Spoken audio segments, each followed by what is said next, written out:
Good afternoon to all. I am Sonam, lecturer in ASH department, IMT College of Polytechnic, Greater Noida. Today I will tell you about the term internet. Actually, internet is a very big term and we use it on our daily basis. In every field, we use it. Today we will discuss about its introduction, its history, advantages, disadvantages, requirements for the internet, and what is web. Firstly, introduction. Internet is a very global network, and also we know it as net. It is a global network that connects billions of the computer users. As we can see, everyone is using the internet. Without internet, we can't do any work. And it is a combination of the two terms, interconnection and the network. From interconnection we take inter, and network we take net. That's why we call it internet. Or we can say that internet is a combination, or internet stands for the interconnection network. Now we have to know about the network. Network is a collection of computers and devices connected via communication channels and transmission media, allowed to share resources. Network is like a web where we have many users, and the motive or the concept is that we can share our work, hardware, software, and the information. Now we have to know about its history. ARPA. ARPA stands for the Advanced Research Project Agency. ARPA ने ही develop किया था ARPANET, जो start हुआ था 2 जनवरी 1969, and it was a small level of network or small level of experiment that they want to connect all the computer to share the information. And its concept was that there is no server, all the computers or all the devices have the same possibility, same value. The concept is there is no server, but equal participation of every computer in the network. Even if one computer or one node destroy, it will not affect the network. And in 1982, the word internet started. In 1986, first freenet created in Case Western Reserve University. In 1991, US government allowed business agencies to connect to internet. Now all people can connect to internet and improve their life and work quality. The father of the internet, या जिसने internet में बहुत बड़ी भूमिका निभाई थी, वो थे विंटन शार्प. उसने टीसीपी आईपी प्रोटोकॉल बनाने में और डिजाइन करने में बहुत बड़ी भूमिका निभाई थी, इसीलिए इसको फादर ऑफ द इंटरनेट बोलते हैं. टीसीपी आईपी एक प्रोटोकॉल है. सबसे पहले समझे कि प्रोटोकॉल होता क्या है. प्रोटोकॉल होता है सेट ऑफ रूल्स जिसपे दो डिवाइस या दो से ज्यादा डिवाइस जो है आपस में कनेक्ट होंगे और वो रूल्स के अकॉर्डिंग ही सेट होंगे. जैसे प्रोटोकॉल समझेंगे कि हर एक यूनिवर्सिटी का अपना प्रोटोकॉल होता है, हर एक पीएम का अपना प्रोटोकॉल होता है, हर एक सीएम का अपना प्रोटोकॉल होता है. वो उस प्रोटोकॉल के अकॉर्डिंग ही काम करेंगे. तो टीसीपी आईपी प्रोटोकॉल जो है वो हमारा एक प्रोटोकॉल है, रूल्स हैं, सेट ऑफ रूल्स हैं जिसके अकॉर्डिंग डिवाइस आपस में कनेक्ट होंगे और डिवाइस जो कनेक्ट होंगे उसके अकॉर्डिंग ही वो वर्क करेंगे. Now we have to know about the advantages of the internet. Why we required it, what are the advantages of it. सबसे पहले है इसमें इंस्टेंट मैसेजिंग. हम किसी को भी किसी भी टाइम इन मैसेज कर सकते हैं. पहले क्या था, पोस्ट ऑफिस होता था, टेलीफोन्स यूज होते थे. सबसे पहले पोस्ट ऑफिस था, उसके बाद हमारे टेलीफोन्स आए थे, उसके बाद मोबाइल्स आए हैं, फिर स्मार्टफोन्स आए हैं. तो इंस्टेंट मैसेजिंग में हम ईमेल कर सकते हैं, वॉइस चैट कर सकते हैं, वीडियो कॉन्फ्रेंस कर सकते हैं, वीडियो कॉल कर सकते हैं. ये सब हमारे इंस्टेंट मैसेजिंग के ही पार्ट हैं. फिर get directions. Get directions means आप कहीं जा रहे हैं, as we all are having smartphone, तो जो जीपीएस हम यूज करते हैं कहीं पे भी रास्ता ढूंढने के लिए, हमें किसी से भी पूछना नहीं पड़ता। जीपीएस के थ्रू हम इजीली कहीं से भी कोई भी रास्ता लेके अपनी जो गोल है या अपना जो डेस्टिनेशन है वहां पे पहुंच सकते हैं। So internet is use for the directions. Online shopping, Amazon है, मिंत्रा है, लाइम रोड है, और भी बहुत सारी ऐसी ऑनलाइन शॉपिंग एप्स हैं जहां से आप ऑनलाइन शॉपिंग कर सकते हो और चीजें डायरेक्ट आपके घर डिलीवर हो सकती हैं। आपको पसंद नहीं है, आपको अच्छा नहीं लग रहा है, कुछ कोई भी रीजन है, आप उसको रिटर्न भी कर सकते हैं। लेकिन हमें डिसएडवांटेज भी इसका ये होता है कि जो आपको दिखाया जाता है इमेज के थ्रू, वीडियो के थ्रू, वो ओरिजिनल क्वालिटी में नहीं मिलता है हमें, तो हमें वो रिटर्न भी करना पड़ जाता है। फिर पे बिल्स, आप इलेक्ट्रिकल बिल्स पे कर सकते हैं, गैस बिल पे कर सकते हैं, फीस, जैसे हमारे कॉलेज में, आईआईएमटी कॉलेज में ईआरपी के थ्रू फीस दी जा रही है, स्कूल्स के अंदर ईआरपी के थ्रू ही फीस डिपॉजिट करवा दी जाती है। फिर है ऑनलाइन बैंकिंग, आप इसमें ऑनलाइन बैंकिंग कर सकते हैं। जैसे सभी बैंक्स हैं उनकी खुद की एक ऐप है जहां से वो जो कस्टमर्स हैं उनके वो अपना अकाउंट के बारे में सारी की सारी जानकारी ले सकते हैं, कितने पैसे गए, कब गए, किस टाइम आए, जो भी स्टेटमेंट है वो हम डाउनलोड कर सकते हैं। हम इसके अलग से यूपीआई ऐप भी यूज करते हैं, फोन पे हो गया, गूगल पे हो गया, भीम ऐप हो गया, इनके थ्रू भी हमारे बैंक की चीजें या बैंक रिलेटेड वर्क हो जाता है।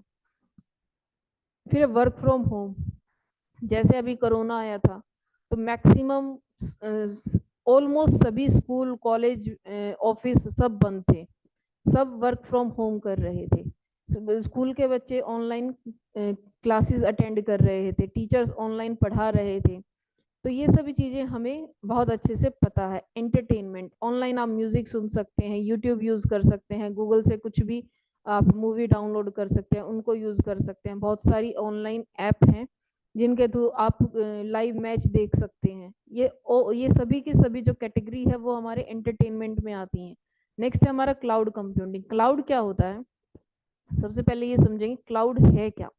क्लाउड का मतलब है यहाँ पे स्टोरेज, आपका डाटा जहां जाके स्टोर हो रहा है वो है क्लाउड। और क्लाउड कंप्यूटिंग एक बहुत बड़ा सब्जेक्ट है। इसमें आप डाटा स्टोर करोगे, वो डाटा कहाँ कैसे मैनेज हो रहा है, वो इंजीनियर्स काम करते हैं उसमें।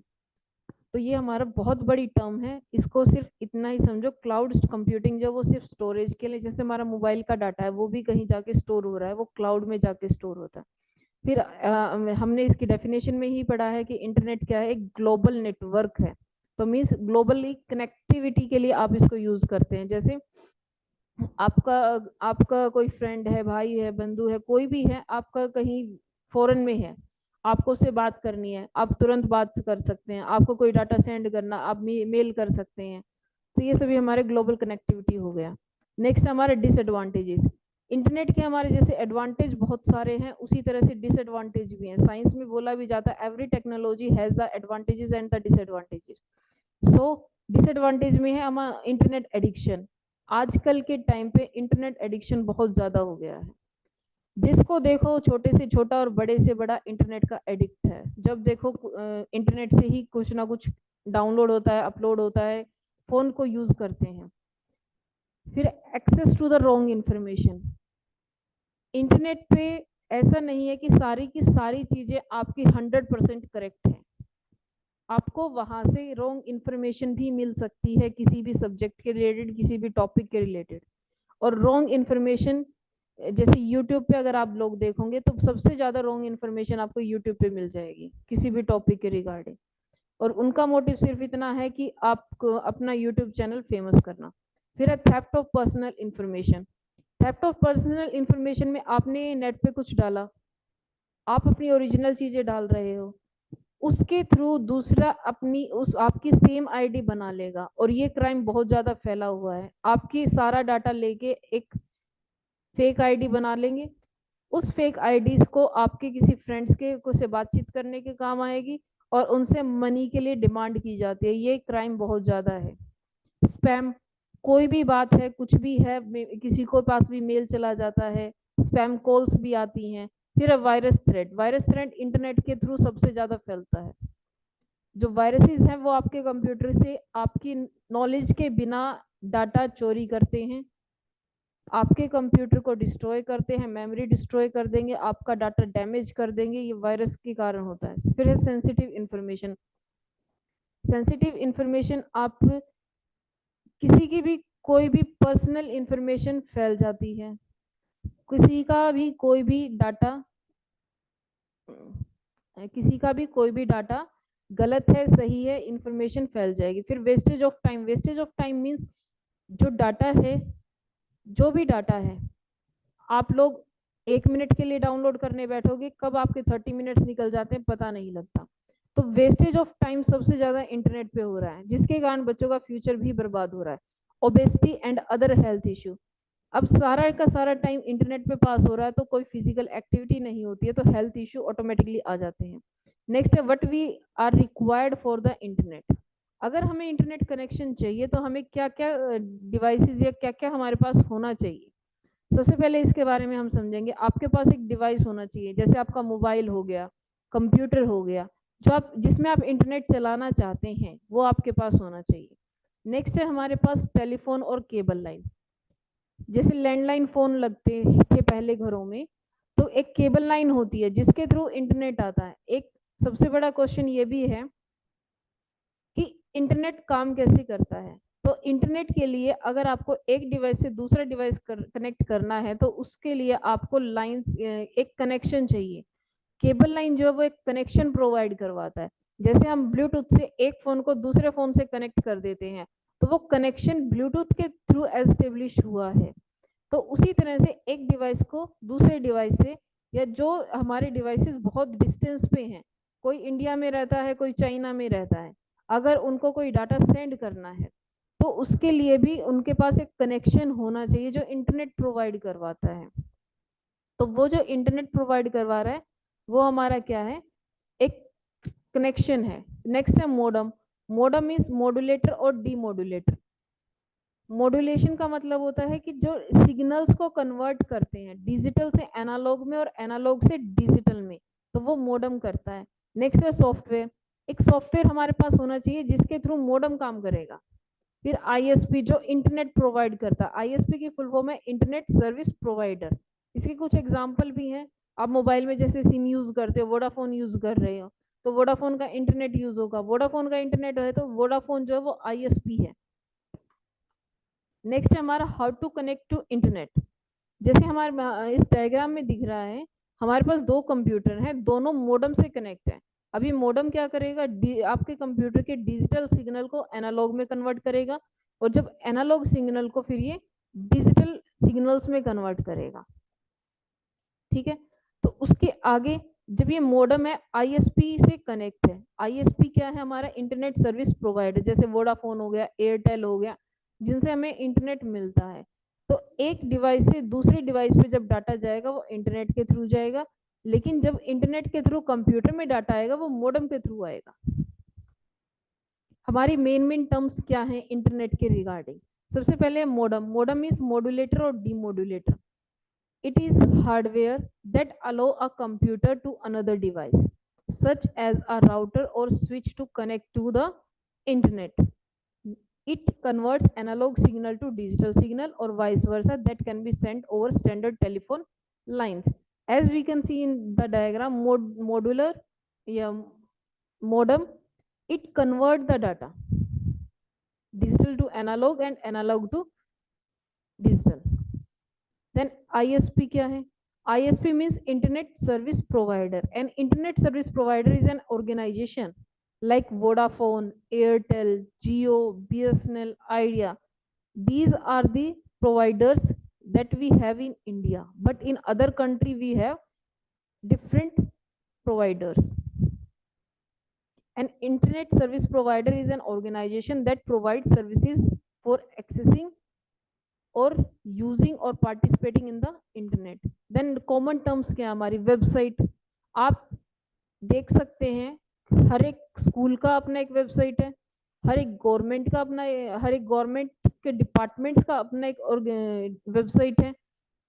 हर कॉलेज का अपना एक वेबसाइट है जिसके थ्रू आप घर बैठे कहीं से भी किसी भी यूनिवर्सिटी के बारे में इंफॉर्मेशन ले सकते हैं, किसी स्कूल के बारे में इंफॉर्मेशन ले सकते हैं, किसी गवर्नमेंट डिपार्टमेंट के बारे में इंफॉर्मेशन ले सकते हैं। सभी की अपनी वेबसाइट है। तो वेबसाइट का मीनिंग क्या है? A collection of the related web pages that provides information. जो हमें इंफॉर्मेशन प्रोवाइड करेगा वो वेबसाइट है। और इसके अंदर वेब पेज होते हैं। Web page means the pages which contains the information. Internet पे हर एक इंफॉर्मेशन एक पेज पे जाती है जिसको हम वेब पेज बोलते हैं। इसमें आपका टेक्स्ट भी होगा, पिक्चर भी होगा, साउंड भी होगा, वीडियो भी होगा, कुछ भी हो सकता है, एनिमेशन भी हो सकते हैं। तो इन वेब पेजेस का जो रिलेटेड इंफॉर्मेशन रखते हैं, जब उनको एक कलेक्शन बन जाएगा तो वो वेबसाइट बन जाएगा। और वेब पेज क्या है? Contains text, pictures, sound, videos and animations. Then home page. Home page क्या है? जो वेरी फर्स्ट पेज। जब भी आप कोई भी वेबसाइट ओपन करोगे तो उसका जो फर्स्ट पेज होगा वो होम पेज होगा। Next topic is www means world wide web. ये largest collection of information in the form of the website. बहुत लोगों को डाउट रहता है कि वेब और इंटरनेट सेम है। नहीं, दोनों बहुत अलग है। वेब का मतलब है कि एक कलेक्शन ऑफ द इंफॉर्मेशन, और इंटरनेट का मतलब है कि वो एक कनेक्शन प्रोवाइड करना जिससे आप वो इंफॉर्मेशन यूज कर पाते हैं। Next is web browser. Web browser क्या करेगा? ये एक सॉफ्टवेयर होता है जिसके थ्रू आप इंटरनेट को एक्सेस कर पाओगे। Web browser is the software by which you can open the different websites. Then www web है क्या? Web means a system of interconnected documents and resources linked together by hyperlinks and URL. अब hyperlink क्या होता है, URL क्या होता है? URL का मतलब होता है यूनिफॉर्म रिसोर्स लोकेटर। जैसे हमारा अपना एक एड्रेस है, हम कहीं रहते हैं, उसी तरह से web page, home page, website, हर एक पेज का अपना एक लोकेशन होगा जो यूआरएल के थ्रू होगा। मीन्स ये एक एड्रेस है जिस पे आपका वेब पेज का एक एड्रेस है, और हर एक वेब पेज का यूनिक एड्रेस होता है जो एक एड्रेस दूसरे से मैच नहीं करेगा। तो वेब का क्या डेफिनेशन बनेगा? It is a system of interconnected documents and resources linked together by hyperlinks and URLs. It was created by Tim Berners-Lee in 1989 as a way for scientists to share the information more easily.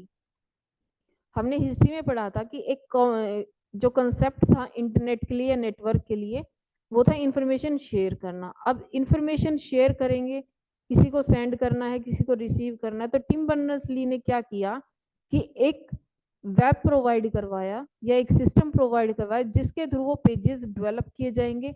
जब वो pages develop किए जाएंगे तो वो कहीं ना कहीं store होंगे, और उन जो वो पेजेस स्टोर होंगे उनको ही हम इंटरनेट की हेल्प से एक्सेस करेंगे। और ये 1989 में काम किया था इसने। The web quickly grew to become the most popular way to access information of the internet. Web के कारण ही हमारा इंटरनेट ज़्यादा डेवलप हुआ है। अगर हमारे पास वेब नहीं है तो इंटरनेट का कोई बेनिफिट नहीं है, क्योंकि वेब का काम है डाटा को स्टोर करवाना, डाटा को स्टोर करना। Next, the document are formatted. अब ये डॉक्यूमेंट या वेब पेजेस बनते कैसे हैं? वो हमारे HTML में बनाए जाते हैं। HTML क्या है? एक हाइपर टेक्स्ट मार्कअप लैंग्वेज। इसके अंदर हमारे टैग्स यूज होते हैं। उन टैग की हेल्प से हम इन पेजेस को डेवलप करते हैं। XML भी है हमारे पास डेवलप करने के लिए, CSS भी होता है डेवलप करने के लिए। These documents are interlinked using hypertext link and are accessible via the internet. To link hypertext to the internet we need, हमें HTML चाहिए, हमें एक प्रोटोकॉल चाहिए जिसके थ्रू डाटा ट्रांसफर होगा। सबसे पहले तो समझेंगे कि हमें पेजेस को डेवलप करना है, वो डेवलप होंगे HTML से। अब वो हमें एक्सेस करने हैं, किसी को एक्सेस करना है, किसी को स्टोर करना है, तो वो उसके थ्रू किसी को सेंड करना है, किसी को रिसीव करना है, तो वो HTTP के थ्रू हो गए। HTTP क्या है? एक protocol, hypertext transfer protocol. Next हमारे URL। अभी भी जैसे बताया कि URL का काम होता है, काम है कि हर एक पेज का अपना एक एड्रेस होगा, वो URL होगा, और हम इनको एक्सेस किसकी हेल्प से करेंगे? Web browser. वेब ब्राउजर क्या है? एक सॉफ्टवेयर जिसके थ्रू आप इंटरनेट को एक्सेस कर पाओगे। These are the examples of the web browser like Mozilla Firefox, Google Chrome, Apple Safari, Opera Mini, and Microsoft internet explorer. Microsoft internet explorer जो है हर एक विंडोज के साथ आता है, आप इसके थ्रू दूसरे ब्राउजर से उनको डाउनलोड कर पाओगे। And thank you very much.